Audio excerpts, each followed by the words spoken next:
Teoria dos pratos v. Jogo das damas. Teoria de placa feminina. Pelo tanto que já mencionei as mulheres como teóricas das placas por natureza, não costumo entrar em detalhes sobre isso. Eu acho que está bem estabelecido que eu discordo completamente da ideia de que as mulheres só foderão, ou quererão foder, um cara de cada vez. Eu poderia delinear várias mulheres que conheço por experiência nisso, mas, na verdade, observar o comportamento delas vai tornar isso bastante previsível para a maioria dos homens. No entanto, concordarei que as mulheres são predispostas e são socialmente encorajadas a procurar a monogamia, uma vez que seja conveniente, mas, como em todas as coisas femininas, a conversa raramente corresponde ao comportamento. A sexualidade é a primeira e melhor agência de uma mulher, e até as mulheres mais caseiras sabem disso, mesmo quando estão apenas reclamando de outras mulheres que a usam.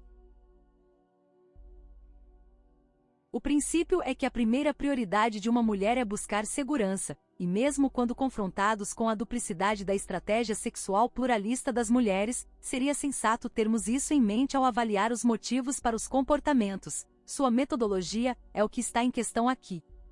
Existe uma confusão compreensível para os caras a esse respeito. Por um lado, as mulheres apresentam uma fachada constante de que o medo de ser percebida como uma puta, ou seja, ao mesmo tempo transando com mais de um cara de cada vez, é primordial para o seu respeito próprio e respeitabilidade. No entanto, isso tem que ser temperado com o desejo, biológico e psicológico, de experimentar uma variedade de homens, a fim de garantir a segurança provisão dos melhores entre eles. Então, para facilitar isso, as mulheres devem praticar um tipo de hipocrisia calculada que é socialmente reforçada pelo gênero como um todo, assim como por alguns homens.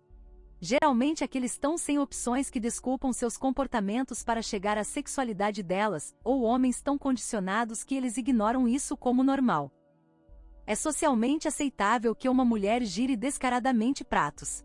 Isso te soa chocante? Enquanto uma mulher que torna suas práticas sexuais um pouco óbvias corre o risco de ser percebida como uma vagabunda, o que é improvável de acontecer em nossa época, a maioria das mulheres relativamente atraentes secretamente tem um bocado constante de iniciantes pronto para uso a qualquer tempo, também conhecidos como orbitadores.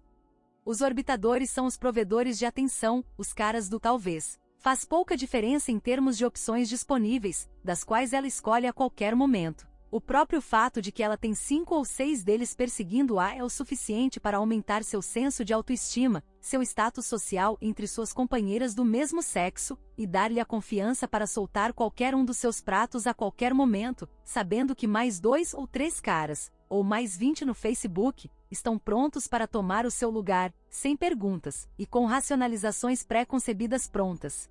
Além disso, essa prática é reforçada socialmente por mulheres fazendo a mesma coisa, e as convenções sociais construídas para desculpar o comportamento. É a regra não dita da prerrogativa de uma mulher sempre pode mudar de ideia.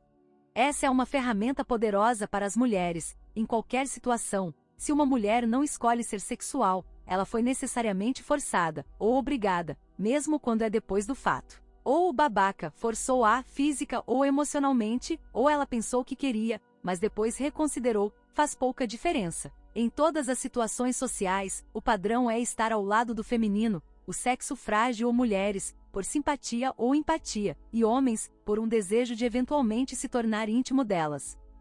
Em ambos os casos, a prerrogativa feminina é socialmente reforçada. Isso é importante para entender por que o fato de eu sequer falar sobre esse assunto aqui, como um homem, faz com que meus motivos para fazê-lo tornem-se suspeitos. É assim que essa dinâmica é incorporada, questioná-la pode levar ao ostracismo. No entanto, também entendo que, para a maior parte das mulheres, essa dinâmica de girar pratos não é um esforço consciente da parte delas. Na verdade, eu diria que é algo tão completamente reconhecido que as mulheres tomam isso por padrão de forma autônoma. Além disso, este é um bom exemplo do primeiro princípio do poder. Quando você tem poder, sempre finge a impotência. Reinado livre assim, com um firme entendimento de que seus comportamentos serão, na maioria das vezes, desculpados, elas estão livres para praticar a forma feminina da teoria dos pratos, livres de represálias sociais. O giro de pratos feminino envolve muito mais do que sexo. Lembre-se, a atenção é a moeda do reino na sociedade feminina. A capacidade de comandar a atenção determina a autoestima, o status entre colegas, a seletividade sexual, e uma série de outros fatores na vida de uma mulher, de modo que girar pratos se torna mais do que apenas um prospecto sobre com quem eu vou ficar hoje à noite. Esta dinâmica e esses fatores são o que torna as mulheres giradoras de pratos por natureza.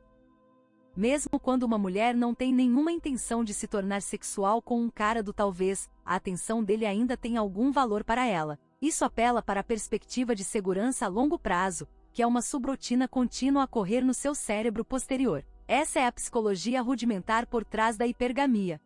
Agora combine tudo isso com a linguagem nativa das mulheres, comunicação velada, e é natural para um homem supor que uma mulher só se tornará sexual com um cara de cada vez. Isso serve ao propósito latente de mantê-lo em uma espécie de estagnação. Se ele presumir que as mulheres serão apenas sexuais sob a pré-condição de conforto e compromisso, ela estará livre para girar pratos, essencialmente pesar opções, conforme desejar, e provar à vontade o que ela vê como seu melhor interesse hipergâmico na época. Se a cenoura parece boa o suficiente, o cara vai pacientemente puxar o carrinho até o momento em que outra, melhor cenoura apareça. De qualquer maneira ele está nessa estase. Se um sujeito visse suas maquinações sociais e psicológicas pelo que elas são, ele nunca puxaria o carrinho. Então, é melhor para as mulheres que os homens pensem que o compromisso deve sempre ser exigido para a intimidade, mesmo que seu comportamento contradiga isso diretamente.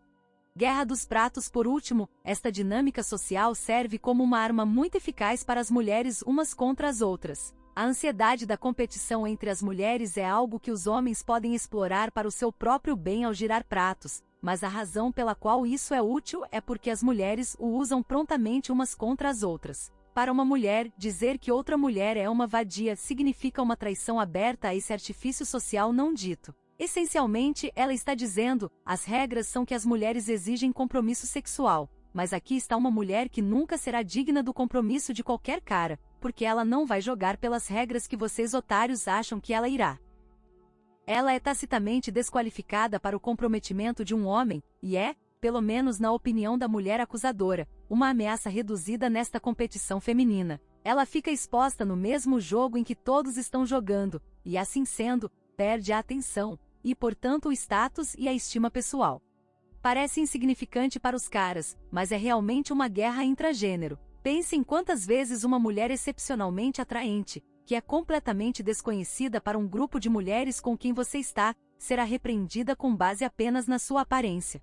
Ela só pode ser uma vagabunda se ela se veste assim.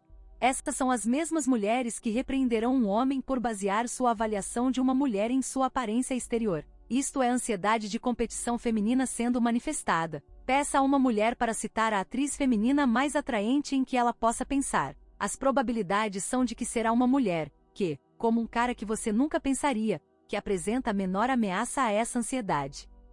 Senhores, como eu gosto de dizer, as mulheres vão foder. Eles podem não foder com você, eles não podem me foder, mas eles vão foder alguém. A garota que transa com o cara gostoso na festa da praia em Cancún no Spring Break dentro de 5 minutos depois de conhecê-lo, é a mesma garota que quer que você acredite que elas só vão foder um cara de cada vez e depois do compromisso. Todas as mulheres são sexuais, você só precisa ser o cara certo no momento certo para o trabalho.